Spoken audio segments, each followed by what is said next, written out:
හැමෝටම සුබ සන්ධ්‍යාවක් කියලා ප්‍රාර්ථනා කරනවා. මේ වෙලාවේ මම කතා කරලා ඔයාලගේ ෆන් එක නැති කරන්න නම් මම කැමති නැහැ. සර් ඇත්තටම HR ඩිපාර්ට්මන්ට් එකේ හැටියට අපි හැම වෙලෙම ඔයාලා ගැන බැලුවා. ඒ වගේම ඉදිරියටත් ඒ වගේ බලන්න බලාපොරොත්තු වෙනවා. ඇත්තටම මේ මේ තන නෑනිල්මිනි ඔයාලා හැමදාම කරේ අපේ ආතල් කරපු එක විතරයි මට. ආතල් කරපු එක විතරයි. ඔයාලා මොනවද ඔයාලගෙන් අපි ලියුමක් ගන්න ගියාම නල්ලම ලෙට්ටර ලියුමක් ගන්න ගියා මුංගේ රැස් බලලා අපිට ඇති වෙලා මචං.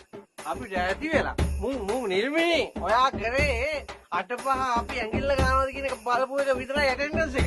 එච්චරයි කරේ නැත්තම් ඔයාලා මොනවද අපිට කරේ? නිල්මිනි යන්න නිකන් නිල්මිනි යන්න ඈ කලු පුතා උඹට මතකද පුතා මෙයා ඔයාගේ වයිෆ්ට බබා හම්බෙන්න ඉන්නකොට ඔයාලා නිවාඩු කරනවා මතකුණා මචං. ඒ හදන කොල්ල ඔයාලා අමරක වෙන්න පුළුවන් නේ මචං. මේකේ නෝපේ යගොනේ මචං. කේප වැසි වගේ නම් බලු වැඩ ගන්න එපා නිල්මිනි. එච්චරක පුක් කියලා කියකෝ. යෝ සිරි මාත්‍ය සරකන්නේ. ඉතන හදාගෙන කන්නනේ හදන්නේ. මගේ රස්සාවක් නැති කරන්න හදන්නේ. රස්සාව දැන් ඔබ බයලා කලු. ඔබ බයද යකෝ මම මාතර ගන්න ඕකේ කෙස් ගහ. මතුරුන ඕකේ එච්චරගෙන දොමෙන් යන්න හැදි කැවිලා දෙකට කැවිලා යන්න. මොනවද අපිට කරන්නේ? කලු.